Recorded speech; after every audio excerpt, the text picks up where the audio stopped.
Muy buenas tardes, mi nombre es Juan José Quintero, hago parte del Grupo 8, el cual está conformado por Jerónimo Ferro, Fabi Sharik, Alejandra Cardona y Jorge Meléndez.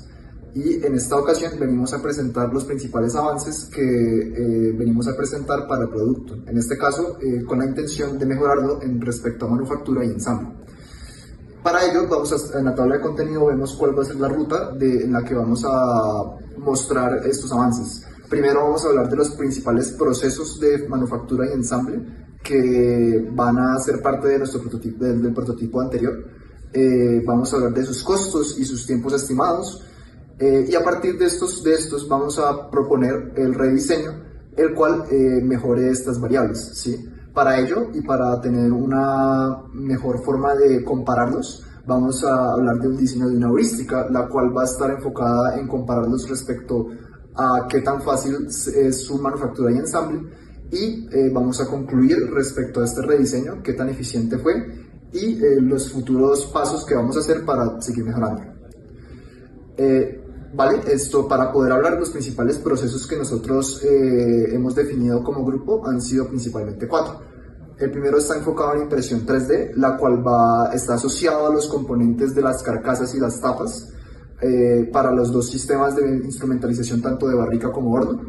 Está la impresión de circuitos impresos de PCB, donde se van a acoplar todos los componentes electrónicos usando soldaduras, que es el otro proceso que vamos a usar. Y vamos a ensamblar todos estos componentes físicos, tanto al sistema de interés que queremos medir, por el uso de tuercas y tornillos.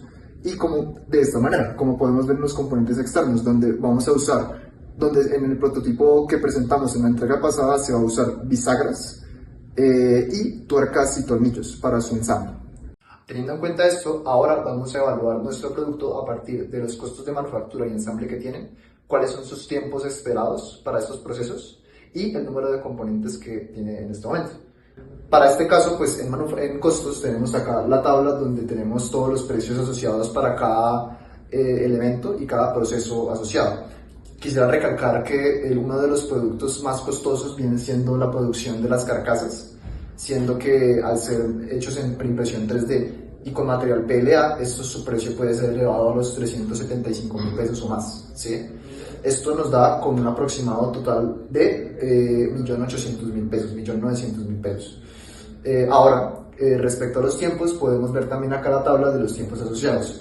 El principal tiempo mayor que tiene todo este ensamble viene siendo en la fabricación de las PCBs, las cuales tienen un tiempo aproximado de 15 días hábiles en fabricación, y también las carcasas tienen un tiempo aproximado de 3 a 4 días, ¿vale? Ahora, para poder evaluar el número de componentes que tiene, vamos a usar una métrica que es el potencial de mejora, el cual relaciona el número de componentes actual del diseño con el número de componentes mínimos teóricos que puede tener sin que se sacrifique su integridad física o funcional, ¿vale? Acá podemos ver la tabla de los componentes totales y haciendo una reducción a los componentes mínimos tenemos un potencial de mejora de aproximadamente del 73,9%.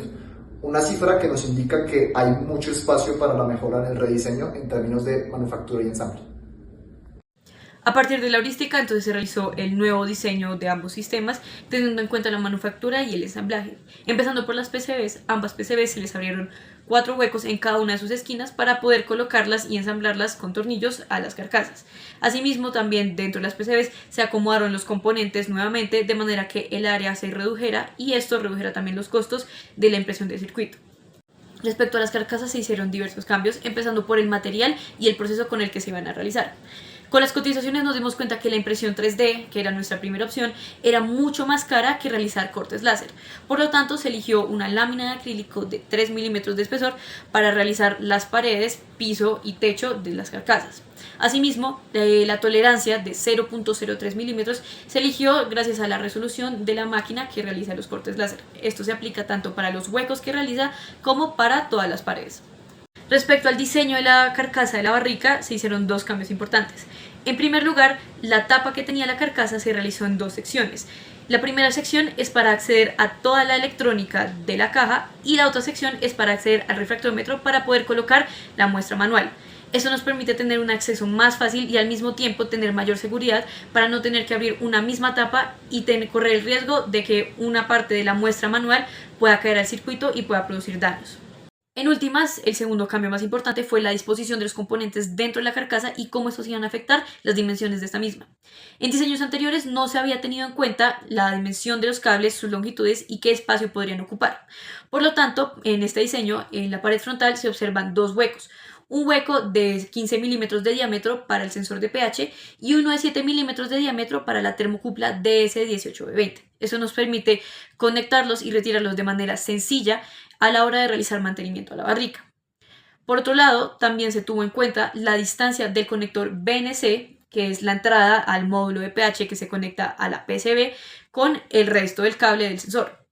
Para esto se dejó entonces una distancia de 50 milímetros, siendo 20 del conector BNC y 30 del cable para que éste pueda salir con tranquilidad y no se pueda doblar o pueda llegar a romperse.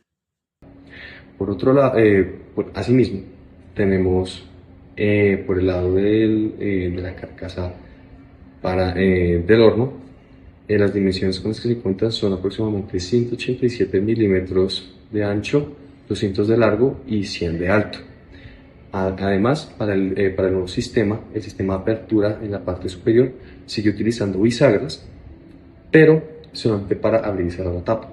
Para ambos modelos de las carcasas, cabe recalcar que la forma en que se van a unir paredes y el suelo va a ser mediante la impresión de lo que se conocen como esquinas, que son un sistema que nos permite unir tanto el piso con las paredes de una manera mucho más amena y confiable.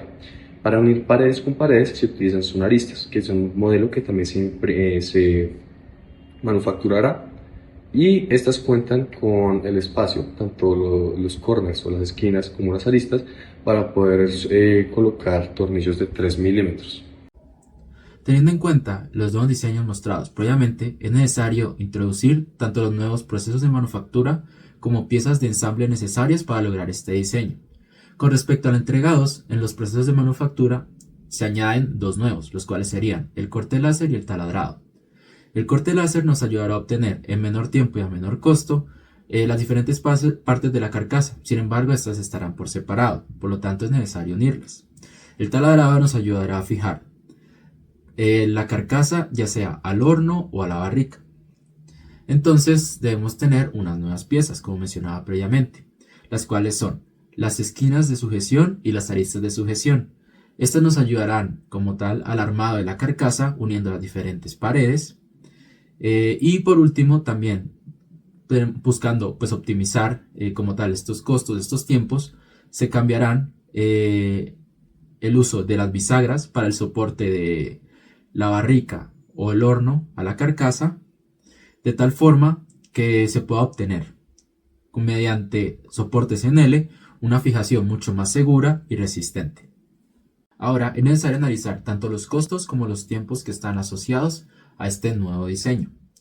Es por esto que obtenemos, después de sumar tanto los costos de los componentes electrónicos como de los procesos de manufactura y de los componentes externos que nos ayudarán al ensamblaje como tal del sistema, obtenemos un precio total de 1.086.500 pesos. Con esto podemos observar una gran diferencia respecto al diseño propuesto en la entrega 2, y en la parte de tiempos también obtenemos una reducción, ya que teniendo en cuenta los tiempos estimados de procesos de manufactura y ensamble, al final se obtiene que en un torno a 15 días se puede obtener todo el armado de los dos sistemas. Sin embargo, también es importante resaltar que en este diseño todavía es posible mejorarse, ya que tenemos un gran número de componentes y aunque se redujo tanto el costo como el tiempo, es necesario buscar diferentes formas de las cuales se puedan optimizar mucho más este número de componentes para que el sistema sea mucho más sólido. Ahora, en cuanto a la heurística, se realizó el mismo procedimiento que la vez pasada y se realizó una reducción de pi de Buckingham. Entonces, con esto en mente se obtuvieron las tres variables, más bien tres componentes, que son Pi1, Pi2 y Pi3. Pi1 vendría siendo la relación con la viabilidad económica y el costo de cada uno de los prototipos. el cual se relaciona con un salario mínimo legal vigente. Ahora, Pi2 hace una relación de los componentes de cada uno de los ensambles. ¿Esto qué quiere decir? Se realiza una clase de parametrización para obtener un valor normalizado entre el mínimo teórico de cada una de las partes y el valor actual de cada una de las partes.